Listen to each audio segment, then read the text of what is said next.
Hey guys, Kimball here, back with another replay analysis. This time we're with jronge doing some threes. We're partied up. I believe we're in the gold and platinum ranks. Yeah, so we'll just go ahead and get right into it. Lines in Canada, I noticed this like throughout the video, but they're like kind of on top of each other throughout the video. jronge, I think, does a really good job about playing a little safer because they're a little all over each other. But yeah, so good choice by you, jronge. I like how you're playing smart and safe. I probably would have came out for that. Lines should kind of be coming back here, back to the net, I mean. And you should be able to come out to get that so that you can keep the, pressure on the other team to get the ball out of your side. But he doesn't go back to the net. He, centers it, passes it for the orange team. So just like some rotation things there. This video that I'm making may help, your teammates, lines in Canada, as well as you. One thing that I want to point out too is like your third guy here in Canada is kind of waiting, but he's driving like literally across the field sideways. You see this? And so that can make for really tricky to read rotations. Anytime you're kind of like just driving horizontally down the field, or across the field, it makes it a little, harder to predict like what, you should do to respond to that. And I think it looks like that's partially why you were a little, out of position for that block. Because your teammate did look like maybe, he could get that. Instead, he just drove across the field and then back, which is a really strange rotation. Yeah, there's just some weird like rotation things going on here with your teammates. I think you do a pretty good job overall. But there's like, look at Canada and lines are like all over each other here. Like they seem pretty happy chasing the ball around together. Like they're like almost in the very same spot. Nearly. So that means it's going to be that much easier to beat them, as the orange team. If you, get the ball over one guy, you pretty much have two guys beat if they're, driving right next to each other. Luckily, again, you're playing really smart. And, you're there to get that goal. Fireworks. Good kickoff there. There is a funky kickoff later in the video, or in the replay, that I'll point out. But I thought that kickoff was pretty good by you. Weird. So, again, like, your teammate should not be driving sideways on the field. Like, this is, in my opinion, clearly your ball. There's not a whole lot lines could do here other than, hitting the ball to the wall, but I mean, you were kind of already going to do that. So if I were, lines, I might have, tried to back you up instead of, taking that first attempt on that. And again, look at Canada and lines are like, nearly in the same spot. Canada got blown up and Lies is just getting pulverized.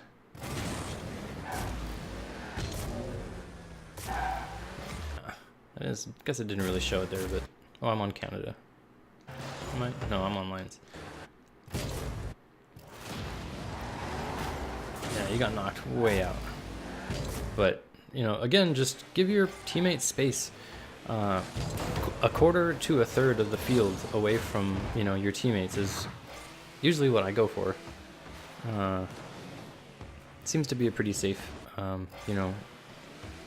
rotation space. So this, it's, it's really difficult to have two goalies in the box at the same time, because if the ball comes towards the net, you know, because you're there, you feel like you have to try to get it out of the net. And so that creates opportunities for double commits, you know, two people to go for the same ball. And when you have two people going for the same ball in threes, it almost becomes like, you know, a 3v2 or even almost a 3v1, you know, because you and Lines are, after this ball is hit, kind of out of the play. And Canada is going to be forced to be in a position where he has to, you know, block any further shots that are coming in. So I don't ever recommend having two goalies, you know, in the goal box at the same time for this reason. Luckily, you know, nothing happened there because it happened, or, you know, because of the two goalies in the one box, but just be careful about that. If you have one goalie in the box, send the other person up to go, you know, challenge the ball, or, you know, send the person, you know, upfield to receive a pass, something like that. Especially if it's an easy save, and that was an easy save. Anyway, moving on. Lines in Canada are just all over each other again. You're playing safe and waiting for them to rotate, which is good. Nice choice by you. That was weird. This is Canada's ball, for sure. When, like, he thinks you're coming back here. And, you know, when you are coming back and then change your mind about what you're doing, you know, again, like, you kind of took your teammate out of the play there for a second. So just beware of that. If you're going back to the net, go back to the net, and be on the right side of the ball, you know, the net side. Again, here we are with two goalies. Luckily, you know, Lines saw that you were there and he moved up.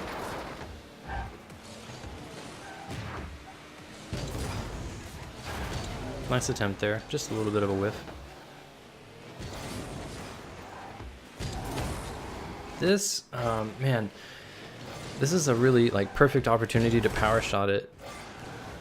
Especially because they don't have a whole lot of position, you know, to stop this. I think the nearest person would be solid GLaDOS, you know, with the power shot to potentially save this.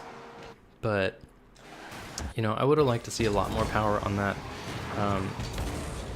I'll hop into free play after this and show you, you know, an easy way to get power shots. It may seem, you know, remedial.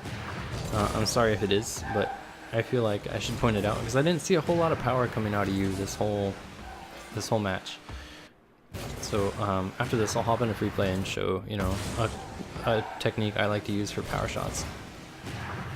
So this is a great example of boost over ball.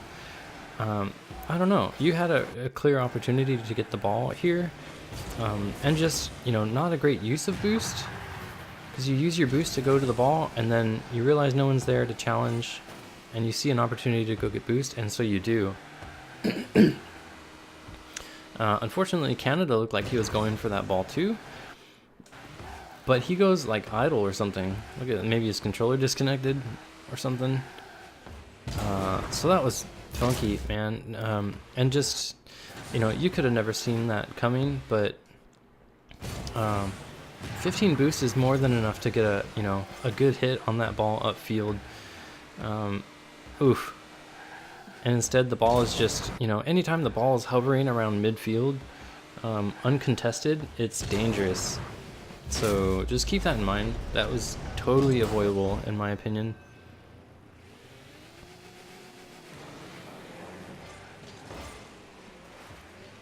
Good job, you know, playing safe here. It's tied up. Going for boost, no problem. Weird. See, like, this is the thing, and you did it earlier, but now Lines is doing it. When, like, if you're going back to the net, like, go back, you know, because it completely threw you off. It threw Canada off. And was totally avoidable. Like, Lines should be circling back to the net here. You're facing the ball, and maybe he doesn't see that because, like, he's just so focused on hitting the ball. But in this, I'm going to the net. Like, go to net, go to net, go to net. But instead, he's like contesting it. And you're never going to win a challenge like backwards like that.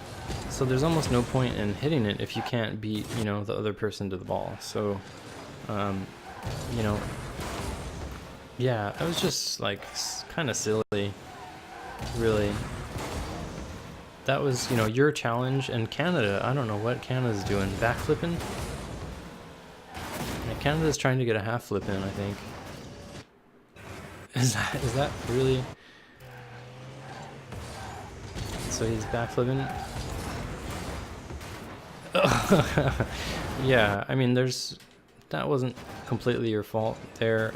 You know, granted you did miss this, but your teammates are, you know, not being the most responsible players in the game. This is the kickoff I'm talking about. I'm gonna slow it down and go to fly. I'll slow it down even more as we get closer. Yeah, this is fine, this is fine, this is fine.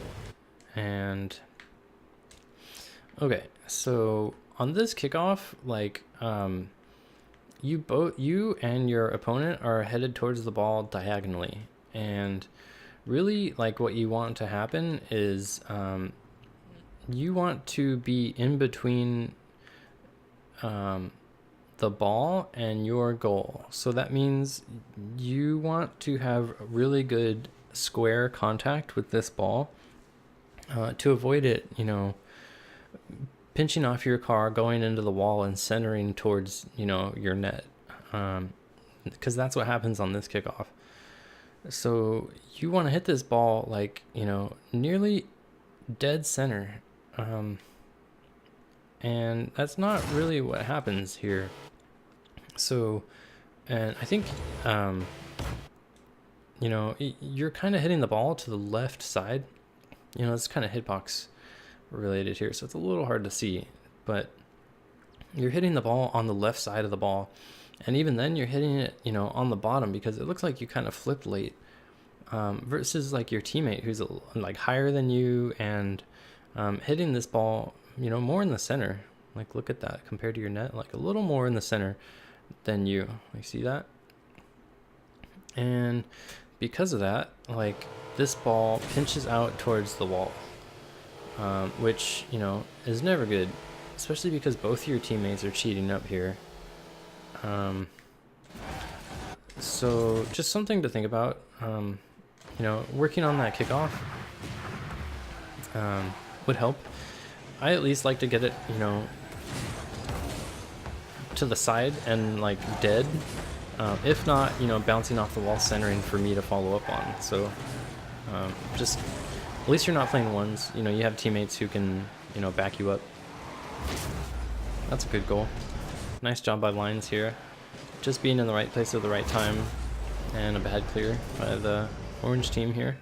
Puts you guys tied up at 2-2.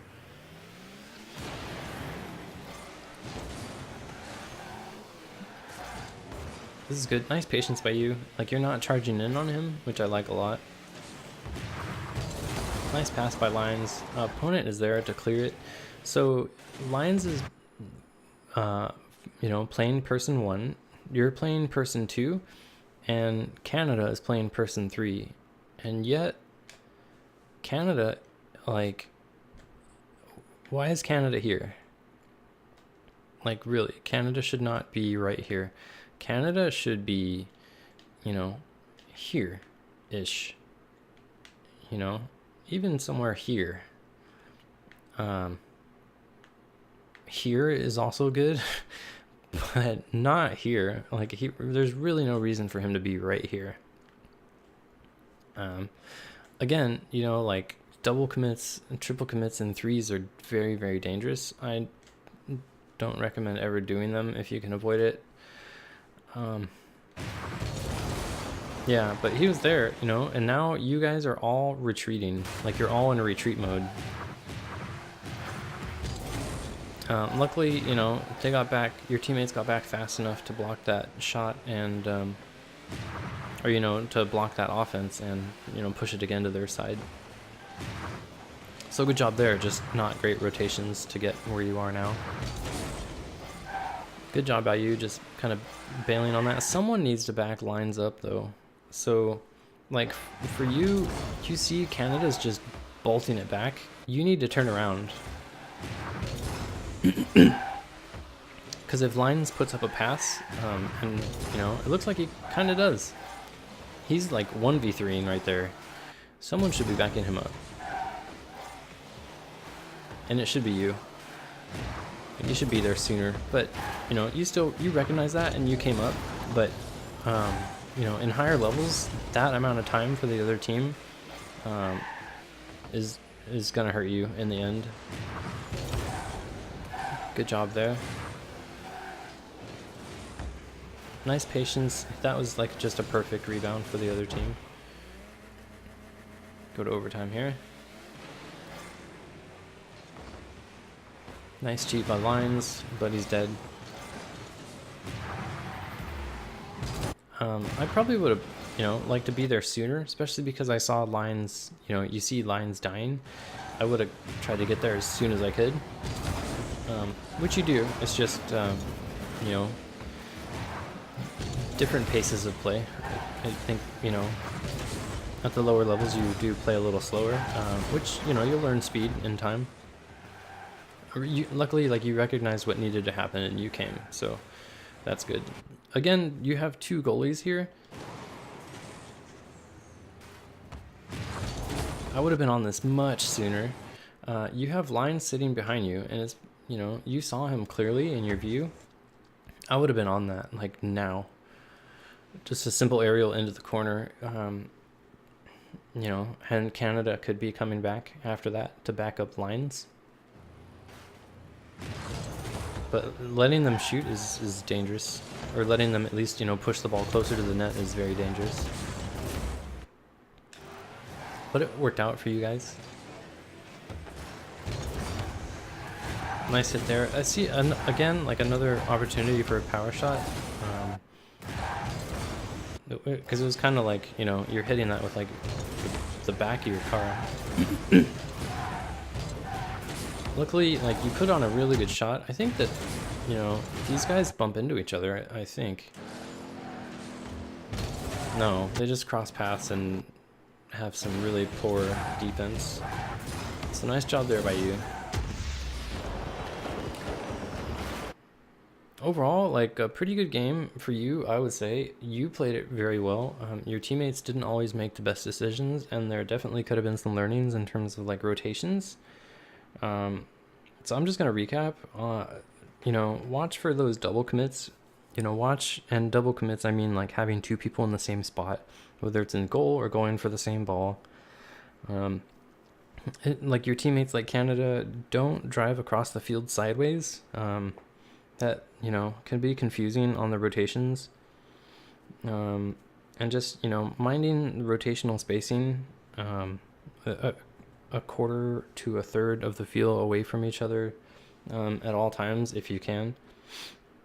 Yeah, and just, you know, on clears or, you know, passes, just be thinking of those next hits. And, you know, putting some power on the ball, which we're going to go into in a bit. And I saw it in my, you know, initial analysis. I didn't call it out here. I don't remember exactly where it happened. I feel like it was more back in this area, but let me see if I can find it. It would almost be worth it. Basically, just like when you're doing 50-50s, you know, when you're facing an opponent who's, you know, trying to press the ball into your end, just make good square contact with the ball. I forget where in the replay it happened, but there was a time when, like, you kind of flipped away from, I don't remember exactly where it is. I'm sorry about that. Yeah, I feel like it's more on the left side of the field when it happens. I don't want to watch this entire thing again.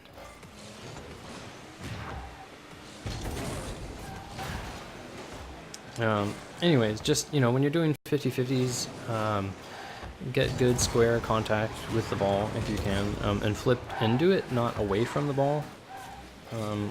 Oh yeah, also like just fast aerials. I saw like a couple opportunities to just like that one, you know, near the end. Where is it? This, like you could have been on this ball very quickly right here. You know, there's, and you're waiting for the right hit, but learn how to fast aerial. I'll show you how I do it in free play when I go through, you know, power shots too. So let's just go ahead and do that.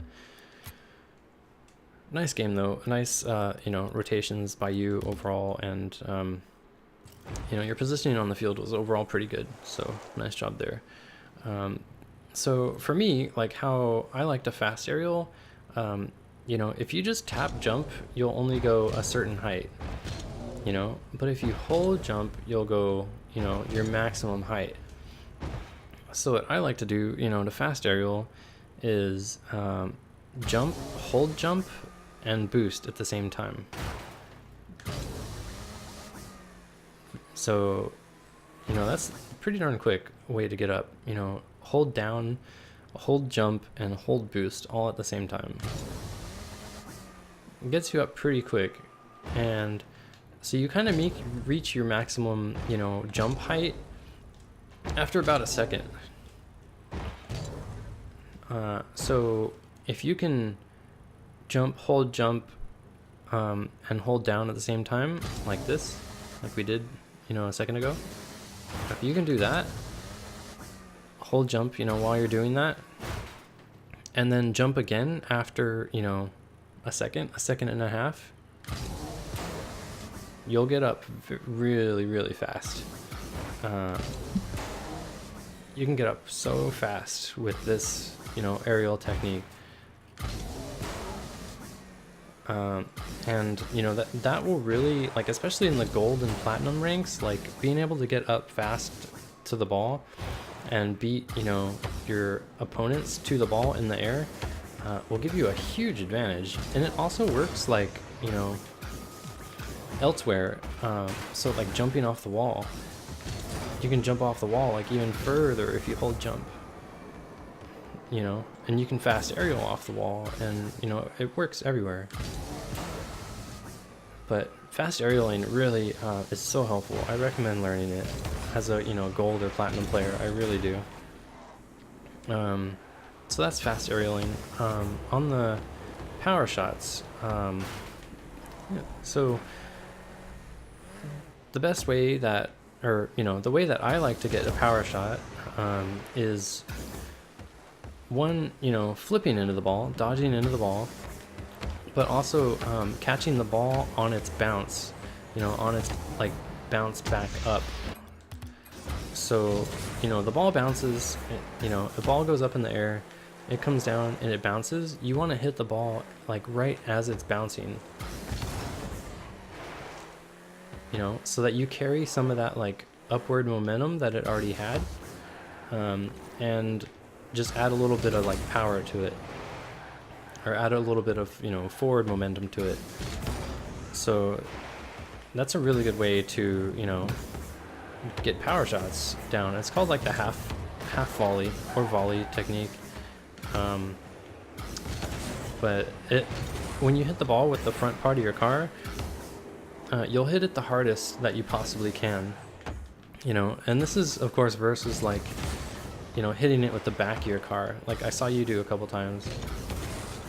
It's not always going to be the best hit, you know, with the back of your car, but if you can get your nose on it, or the, you know, actually it's like, you know, the very corner of your car here, that's the most powerful part of your car. So if you're able to hit the ball with that part of your car, you're going to get the most power on it. That's why, like, sometimes you'll see pros, you know, when they hit the ball, or, you know, even just high level players, like they'll tilt their car to get, that wasn't a good example because it was so low, like they'll air roll to get the, you know, bounce. There it is. Okay, well, that's not good, is it? They'll like actually air roll on the ball. Oh gosh, let me pop the ball up. they'll air roll to get like the most power on the ball. So you can see like the difference between like those kinds of hits versus, you know, the back of your car. And there's times for, you know, for you to use the back of your car. Like if you want to send the ball high and just, you know, kind of send it over your opponent, the back of your car definitely has its purpose. But when you have the ball, you know, rolling at you, you know, you're kind of in this position when you could have got that power shot. Just send that thing sailing, like try to, you know, get it on the net. Just getting goals, you know, whether flashy or not, is, you know, this is how you win fundamentally. You know, so just putting balls on the net is like one step towards like, you know, winning games. You just need to put shots on the net, especially in gold and platinum ranks. Like just getting shots on the net will get you goals, and goals will get you wins. So I definitely recommend, you know, one, learning how to fast aerial, and two, you know, working on these half volley shots. They will get you so much power. It's not even funny. And honestly, these two things, I think like will help you advance, hands down, over pretty much anything else. Your position is good already. Being able to get more powerful shots and get in the air quicker will definitely get you to the next level. So I think those are two things you could you know, start working on today and implement and see noticeable differences. I think you mentioned that you already, you know, have improved a little bit since this video. That's great. I hope this is helpful as well. Just practice fast aerialing and practice getting, you know, power shots. Get power on the ball. The faster you hit the ball, the harder it is for people to save, and people in the gold and, you know, platinum ranks aren't you know, gonna be prepared for that, and so you'll have a little advantage because of that. So yeah, I hope this is helpful. I know this took a little bit longer than it usually should. I've been out of the country, and we've been working through some coaching things in UCS, but if you have any other questions, I'd be happy to go through them with you. I hope you find these tips useful. Let me know in chat. Happy to go through any other questions you might have. Yeah, dude, take it easy. Bye.